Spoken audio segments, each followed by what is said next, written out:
آئیے ایک بار حضور نبی اکرم صلی اللہ تعالی علیہ وسلم پر درود و سلام کا حسین گلدستہ پیش کر لیں۔ اللہم صلی علی سیدنا مولانا محمد معدن الجود والکرم وعلی آلہ وبارک وسلم الصلاۃ والسلام علیک یا سیدی یا رسول اللہ صلی اللہ تعالی علیہ وسلم۔ وقت نہ لیتے ہوئے صرف ایک واقعے سے آپ حضرات کے سامنے کچھ نصیحت رکھتا ہوں۔ انشاءاللہ کبھی اور موقع رہا تو حضرت کی ذات پر تفصیل سے گفتگو ہوگی۔ آپ حضرات یہ جان لیجئے کہ اگر انسان آدمی یہ سوچتا ہے کہ ایک شخص عالم بن گیا، اس کی زندگی کامیاب ہو گئی، تو یہ اس کی غلط فہمی ہے۔ اگر آدمی یہ سوچتا ہے کہ میں بہت گنہگار ہوں، میں ایک ڈاکٹر ہوں، پروفیسر ہوں، انجینئر ہوں، بہرحال دنیا دار ہوں، میرا میدان محشر میں کچھ نہیں ہوگا، اور یہ سوچتا ہے کہ فلاں عالم صاحب ہیں وہ کامیاب ہیں، تو وہ اس کی غلط فہمی ہے۔ میدان محشر میں بلکہ حقیقت یہ ہے کہ کامیاب صرف وہ آدمی ہے جو حضور نبی اکرم صلی اللہ تعالی وسلم کا غلام ہے، اس کے علاوہ کوئی بھی کامیاب نہیں ہے۔ اگر ایک عالم ہے اور وہ حضور کے قدموں میں نہیں پہنچا تو حقیقت میں وہ کامیاب نہیں ہے۔ یہ ساری سندیں، دستاریں، سارے جبہ و قبہ سب یہیں رہ جائیں گے۔ جنت میں صرف وہ جائے گا جو حضور کے قدموں میں ہوگا، اس کے علاوہ جنت میں کوئی جانے والا نہیں ہے۔ اگرچہ وہ پروفیسر ہے، انجینئر ہے، وہ بھی جنت میں جائے گا۔ اور آپ کو پتا ہونا چاہیے کہ حضور نے ہی فرما دیا ہے ان شر الشر شرار العلماء و ان خیر الخیر خیار العلماء، مطلب یہ کہ دنیا کی سب سے اچھی چیزوں میں سب سے اچھی چیز اچھے علماء ہیں، اور دنیا کی سب سے بری چیزوں میں سب سے بری چیز برے علماء ہیں۔ تو ایک لمبی قطاریں لگی ہوں گی میدان محشر میں علماء کی جہنم میں جانے والے۔ تو ایسا نہیں ہے کہ ایک آدمی دین پڑھ لیا تو وہ کامیاب ہو گیا۔ حقیقت میں کامیاب صرف وہ ہے جو ایمان اس دنیا سے جاتے وقت بچا کر لے کر چلا گیا، اپنے سینے میں حضور کی محبت لے کر گیا، وہی شخص کامیاب ہے۔ اور حضور نبی اکرم صلی اللہ تعالی وسلم جب اس خاکدان عالم میں جلوہ گر ہوئے تو اس وقت دنیا کا ماحول بہت خطرناک تھا، ناقابل بیان ہے۔ کبھی موقع ملا تو انشاءاللہ تفصیل سے بتاؤں گا میں کہ اس وقت دنیا کا حال کیا تھا۔ بہرحال اس فتنے کے زمانے میں حضور اس خاکدان عالم میں جلوہ گر ہوئے، اور اللہ رب العزت نے حضور کے ہاتھ پر اسلام دے کر بھیجا، اور یہ ضابطہ رہا۔ یہ آج تک دنیا نے دیکھا، جتنے بھی انبیاء اس دنیا میں تشریف لائے اور جنہوں نے اپنے دین کی تبلیغ کی، نبیوں کو بہت تکلیفیں اٹھانی پڑی، بہت تکلیفیں اٹھانی پڑی۔ تکلیفیں اٹھاتے بھی تھے اور کوئی ایمان بھی نہیں لاتا تھا۔ ایسا بھی ہوا کہ چند گنتی کے لوگ ایمان لائے، ایسا بھی ہوا کہ کسی نبی نے پوری زندگی تبلیغ کی اور کوئی شخص کلمہ پڑھ کر مسلمان نہیں ہوا۔ بہرحال نبیوں کو بہت زیادہ تکلیفیں اٹھانی پڑی اسلام پھیلانے میں۔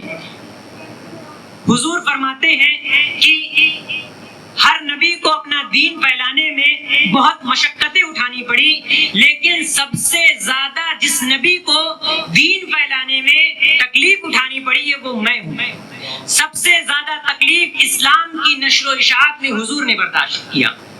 اب حضور نے پوری زندگی مصیبتوں سے، پریشانیوں سے اور تکلیفوں سے گزار کر اسلام کو دنیا کو ایک چیز عطا کی جس کو ہم لوگ اسلام کہتے ہیں، شریعت عطا کی کہ اس دور کا انسان اس پر عمل کرے گا تو اپنی زندگی کو کامیاب بنا لے گا، خوشحال زندگی گزارے گا۔ حضور نے اسی لیے یہ ساری تکلیفیں برداشت کی کہ آنے والی نسلوں تک اسلام پہنچ جائے، اللہ کا ضابطہ، اللہ کا قانون لوگوں تک پہنچ جائے کہ انہیں زندگی کیسے گزارنی ہے۔ جو بچیوں کو زندہ دفن کر رہے ہیں ان تک یہ بات پہنچ جائے کہ بچیوں کو پال کر ان کی شادی کر دینے سے اللہ رب العزت انہیں جنت کی بشارت دے رہا ہے۔ اس طرح مقام و مرتبہ لوگوں کا ظلم و زیادتیاں جو ہیں سب ختم کرنے کے لیے حضور نبی اکرم صلی اللہ علیہ وسلم نے تکلیفیں برداشت کی اور دنیا کو اسلام کی دولت سے سرفراز فرمایا۔ اب ایک شخص اگر یہ سوچتا ہے کہ حضور میدان محشر میں ہماری شفاعت کروا لیں گے، جو دل میں آئے کرو، جو دل میں آئے کرو، کل میدان محشر میں حضور تو شفاعت کروا لیں گے۔ بہرحال یہ پورا موضوع ہے جس پہ کافی وقت درکار ہے. حقیقت آپ کے سامنے انشاءاللہ کبھی رکھی جائے گی کہ یہ اگر آدمی سوچتا ہے کہ میں جو دل میں آئے کروں، اسلام پر اگر مر گیا تو حضور شفاعت کروا لیں گے، جہنم کی آگ سے میں بچ جاؤں گا، تو یہ اس کی غلط فہمی ہے. کل میدان محشر میں اس سے پوچھا جائے گا کہ حضور نے اتنی تکلیفیں برداشت کی اس لیے کہ تو عیاشی کرے، اس لیے کہ تو عیاشی کرے؟ نہیں، اس لیے نہیں ہے. اس لیے حضور نے برداشت کی تھی کہ ہم تک اسلام پہنچے اور ہم اس کو اپنی زندگی میں داخل کریں اور اپنی زندگی کو خوشحال بنائیں اور دنیا سے ظلم و زیادتی اٹھ جائے. بہرحال تو حضور نے ہمیں اسلام دیا تاکہ ہم اس پر عمل کریں. اب آئیے سیدی سرکار اعلیٰ حضرت علیہ رحمت و رضوان کی طرف منسوب یہ بزم ہے. آپ کی سیرت سے ایک نقطہ آپ حضرات کے سامنے میں رکھنا چاہتا ہوں کہ حضور صدر الشریعہ علیہ رحمہ ارشاد فرماتے ہیں کہ سیدی سرکار اعلیٰ حضرت محض 24 گھنٹے میں صرف 2 گھنٹہ سوتے تھے. اب آپ سوچئے کہ اعلیٰ حضرت کی ذات 24 گھنٹے میں صرف 2 گھنٹہ سوتی تھی. اب کس لیے آپ نے قربانیاں دی؟ اپنا سب کچھ، اپنا وقت، اپنی عزت و آبرو، اپنا مال و دولت، سب کچھ حضور کے دین پر آپ نے قربان کر دیا. وقت قربان کر دیا. یہ آپ نے سن لیا. ڈاکٹر کہتے ہیں کہ کم سے کم 7 گھنٹہ اس کو نیند چاہیے. اگر اس کو اپنی صحت برقرار رکھنی ہے تو 7 سے 8 گھنٹہ اس کو سونا چاہیے. اعلیٰ حضرت نے حضور کے دین پر اس کو بھی قربان کر دیا.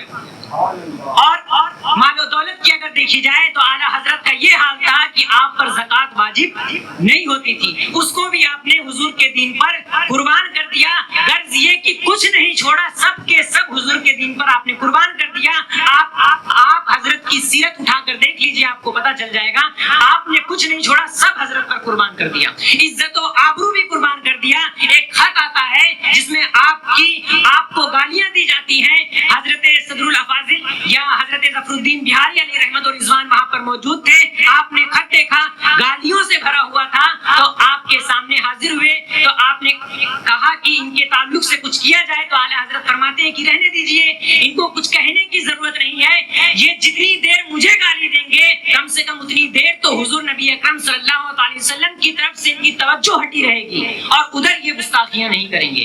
خیر، اپنی عزت بھی، اپنے آپ کو گالیاں دینا برداشت کیا اور حضور کے نام پر اپنی عزت بھی قربان کر دی. بہرحال حضور صلی اللہ علیہ وسلم کے دین پر آپ نے سب کچھ لٹا دیا. اور آپ نے یہ نقطہ اور یہ شعر لکھا کہ کروں تیرے نام پہ جاں فدا، کروں تیرے نام پہ جاں فدا، نہ بس ایک جاں 2 جہاں فدا، نہیں 2 جہاں سے بھی جی بھرا، کروں کیا کروڑوں جہاں نہیں. آپ کی زبان سے یہ شعر اچھا لگتا ہے کیونکہ آپ نے حقیقت میں سب کچھ لٹا دیا. اور اعلیٰ حضرت کی زندگی آپ لوگوں سے زیادہ، عوام سے زیادہ علماء کے لیے نصیحت ہے. اگر علماء رہتے اور علماء کی مجلس ہوتی تو آج مزہ آتا تقریر کرنے. لیکن آپ کو چونکہ آپ کے سامنے علماء کے تعلق سے زیادہ بولنا مناسب نہیں ہے. بہرحال آپ فرماتے ہیں 2 گھنٹہ سوتے تھے. یہ اعلیٰ حضرت کی ذات تھی. اور آج آپ علماء کا حال دیکھ لیجئے. ہندوستان لیول پہ بات کر رہا ہوں، آپ کسی خاص عالم کو مت سمجھیے گا، یہ پورے ہندوستان کا ماحول ہے. آپ علماء کو اٹھا کر دیکھ لیجئے. یہ فجر کی نماز پڑھانے کے لیے اٹھے گا، نماز پڑھائے گا، پھر سو جائے گا. اور پھر ظہر کے قریب اٹھے گا، نماز پڑھائے گا، کھانا کھائے گا، پھر سو جائے گا. اور عصر کے وقت اٹھے گا، نماز پڑھائے گا اور چہل قدمی کرے گا. مغرب کی نماز پڑھائے گا، اگر مکتب پڑھانا ہوا تو پڑھائے گا، ورنہ لفاظیوں میں ٹائم پاس کر کے عشاء کی نماز پڑھائے گا اور پھر نماز پڑھا کے کھانا کھا کے پھر سو جائے گا. یہ آج کے دور کے علماء کا کام ہے. آپ دیکھ لیجئے اٹھا کے، یہ حقیقت ہے. اور یہ کھڑے ہو کر مولوی اسٹیج پر اعلیٰ حضرت کے اوپر تقریر کرتا ہے اور اعلیٰ حضرت کے واقعات کو اتنے جوش و خروش میں سناتا ہے کہ سب سے بڑا عاشق یہی ہے. لیکن اعلیٰ حضرت کی زندگی سے ان کو کوئی نصیحت نہیں ملتی ہے، اس لیے کہ ہمارے یہاں رسم ادا کی جا رہی ہے. ہمارے یہاں رسم ادا کی جا رہی ہے. اعلیٰ حضرت نے اپنی زندگی، اپنا سارا وقت قربان کیا. اس لیے نہیں کہ آپ میرے جانے کے بعد عرس منائیں، اس لیے نہیں آپ نے قربان کیا تھا. امام علی مقام نے، امام حسین نے اس لیے کربلا کے میدان میں گردن نہیں دی تھی کہ ہر 10ویں محرم کو میرے تعلق سے، میری ذات کو لے کر پروگرامات کیے جائیں اور تعزیہ منایا جائے. اس وجہ سے آپ نے قربانیاں نہیں دی تھی. اس کے پیچھے جو مقصد تھا وہ ہم اور آپ سب بھول بیٹھے ہیں. اور مقصد کیا تھا کہ اسلام پوری دنیا میں اس کی صحیح شکل و صورت پوری دنیا میں اعلیٰ حضرت نے جو اپنا سب کچھ قربان کیا وہ صرف اس لیے کیا کہ اسلام کی صحیح شکل و صورت ہر بندے تک پہنچ جائے، ہر مومن تک پہنچ جائے. جو دوسرے باطل فرقے اسلام پر پردہ ڈالنے کی کوشش کر رہے ہیں، اس پردے کو ہٹانے کے لیے اعلیٰ حضرت نے اپنا سارا وقت لگا دیا. ضائع نہیں بولیں گے، اپنا سارا وقت قربان کر دیا. تو اعلیٰ حضرت کی زندگی کا جو مقصد تھا اس سے علماء کو نصیحت لینی چاہیے اور سمجھنا چاہیے. یہ بڑے زور و شور سے پڑھتے ہیں کروں تیرے نام پہ جاں فدا، یہ علماء کی زبان سے آج کے اچھا نہیں لگتا ہے. لیکن سب کی نہیں میں بات کر رہا، جو قربان کر دیے ان کی زبان سے اچھا لگتا ہے، جو لفاظی کرتے ان کی زبان سے اچھا نہیں لگتا ہے. ان سے وقت نہیں دیا جا رہا ہے، ان سے عزت و آبرو نہیں دی جا رہی ہے. یہ کہتے ہیں نا کہ اگر فلاں جگہ کام کے لیے جائیں گے تو ہماری بے عزتی ہو جائے گی. ارے جب دین کے کام کے لیے آپ کو عزت نہیں دی جا رہی ہے تو کل جان کیا دو گے آپ؟ اور بڑے زور و شور سے پڑھتے ہو کروں تیرے نام پہ جاں فدا. بات سمجھ میں آ رہی؟ تو اعلیٰ حضرت نے اپنی زندگی پوری قوم کے سامنے، پوری امت کے سامنے پیش کر دیا جو نمونہ عمل ہے، نمونہ حیات ہے. ہم کو سمجھنا چاہیے اور اس پر عمل کرنا چاہیے. آپ کی زندگی سے، آپ کی سیرت سے بس ایک واقعہ آپ حضرات کے سامنے پیش کر کے اپنی بات کو میں ختم کرتا ہوں. ہوا یہ کہ اعلیٰ حضرت گھر پہ تشریف فرما تھے. ایک بھکاری دروازے پر آیا اور اس نے چلا کر مانگا کہ مجھے کچھ دو ورنہ میں یہ گھر پلٹ دوں گا، اپنی کرامت سے یہ گھر پلٹ دوں گا. اور وہ گدھا کس کے دروازے پر پہنچ گیا تھا؟ ہاں اب سوچئے آپ، ہیں ہمارے درمیان ایسے لوگ ہیں اور میں ابھی نصیحت کرتا ہوں. بہرحال اعلیٰ حضرت کے دروازے پر پہنچا اور اس نے مانگا کہ مجھے کچھ دو ورنہ گھر پلٹ دیا جائے گا.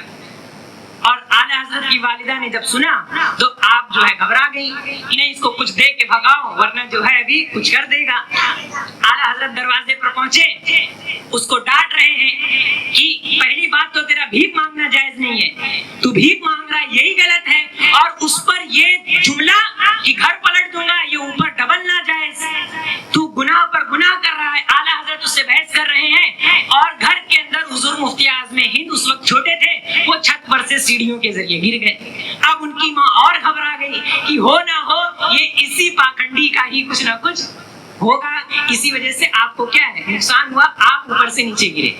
لیکن اعلیٰ حضرت دین پر اور حضور کی شریعت پر پورا اعتماد تھا. آپ کو پتا تھا یہ حادثہ ہے، یہ واقعہ اس پاکھنڈی سے اس کو کچھ لینا دینا نہیں ہے. حضور کی حضرت کی والدہ کہہ رہی ہیں کہ اس کا مسئلہ حل کرو، جلدی سے بھیجو ورنہ کچھ حادثہ ہو جائے گا. لیکن اعلیٰ حضرت نے فرمایا کہ نہیں ایسا کچھ نہیں ہے، آپ بے فکر رہیں میں اس کو دیکھتا ہوں. اعلیٰ حضرت نے باہر آئے اور آنے کے بعد اپنی جوتیاں نکالی اور جوتیاں نکالنے کے بعد اپنی چپل سامنے رکھی اور اس سے کہا کہ تیرے کو گھر الٹنا ہے تو گھر بعد میں، تو پہلے میری جوتیاں الٹ کر دکھا، اس کے بعد میں جانوں گا کہ تیرے اندر کتنا کمال ہے. جب اس نے دیکھا کہ آج میں غلط آدمی کے ہاتھ پڑ گیا، آج جو ہے کسی عالم کے ہاتھ چڑھا ہوں، اس نے فوراً وہاں سے اپنا بوریا بستر اٹھایا اور آگے چل دیا. تو اعلیٰ حضرت نے ہمیں یہاں نصیحت کی. یہ واقعہ ہم سن تو لیتے ہیں لیکن ہمیں پتہ نہیں کہ اعلیٰ حضرت نے ہمیں درس کیا دیا.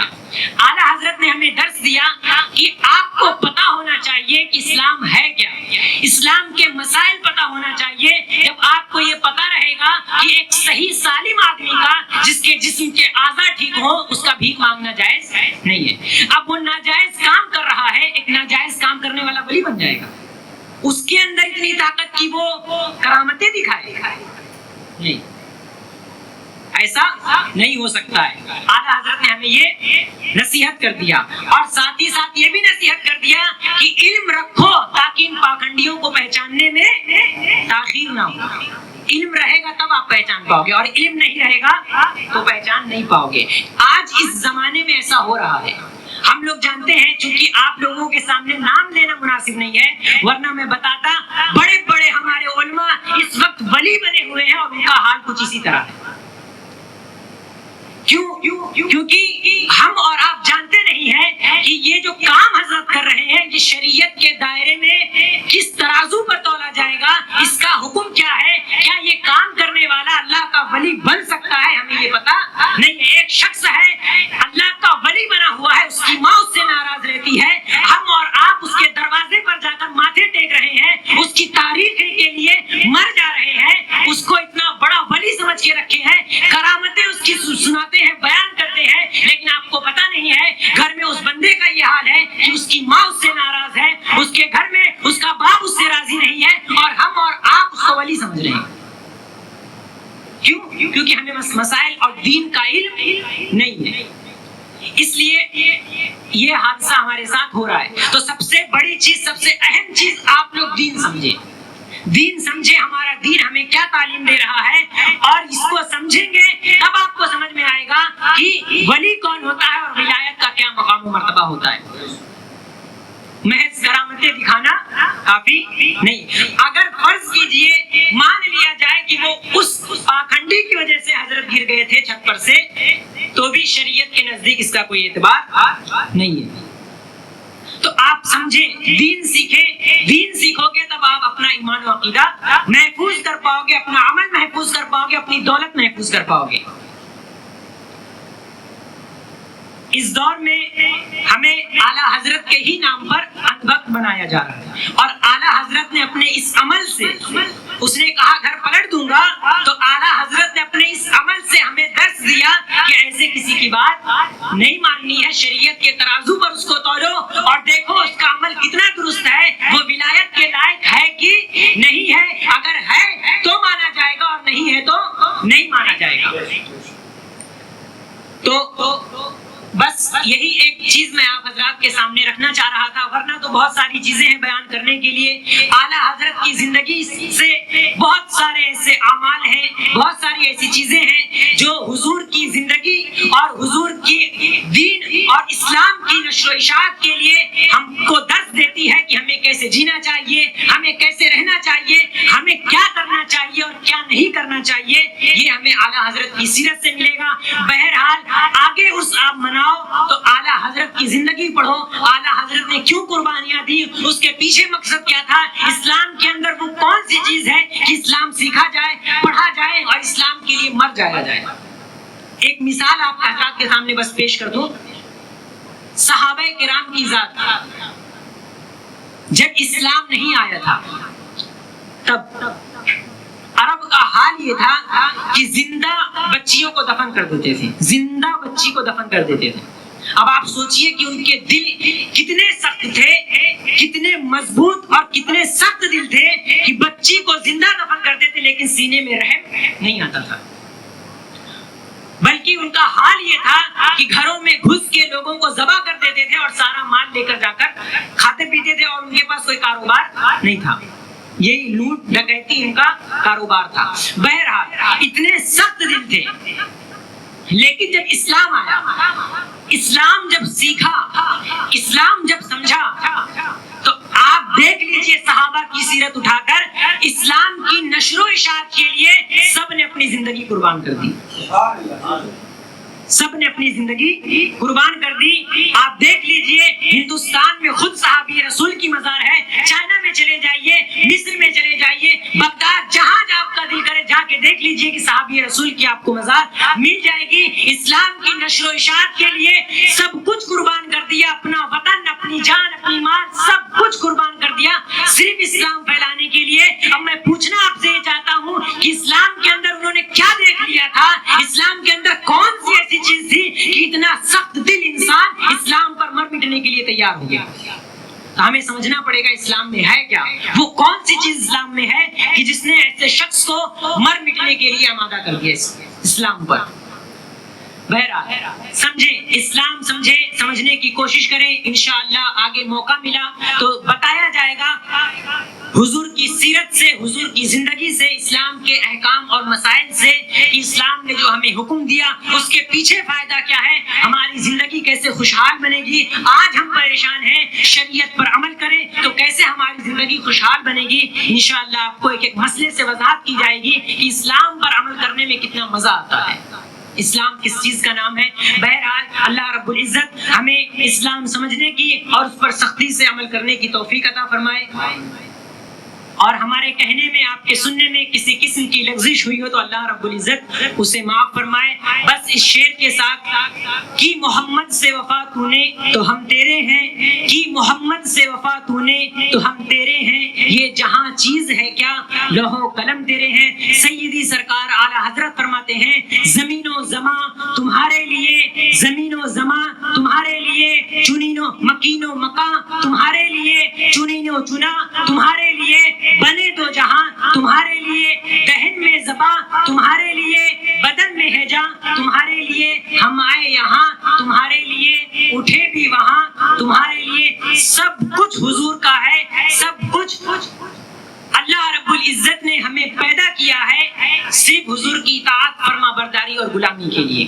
آپ پورا اسلام پڑھ لیجئے، بلکہ ڈاکٹر اقبال نے پورا اسلام پڑھا، اسلام پر پی ایچ ڈی کی، اور پی ایچ ڈی کرنے کے بعد ایک شعر لکھ کر اس دروازہ بند کر دیا، اور وہ یہی شعر ہے کہ محمد سے وفا تو نے تو ہم تیرے ہیں، یہ جہاں چیز ہے کیا لوح و قلم تیرے ہیں۔ اسلام صرف ایک چیز کا نام ہے، حضور کی غلامی، اس کے علاوہ کوئی چیز نہیں۔ بہرحال وما علینا الا البلاغ۔ السلام علیکم ورحمۃ اللہ تعالی وبرکاتہ۔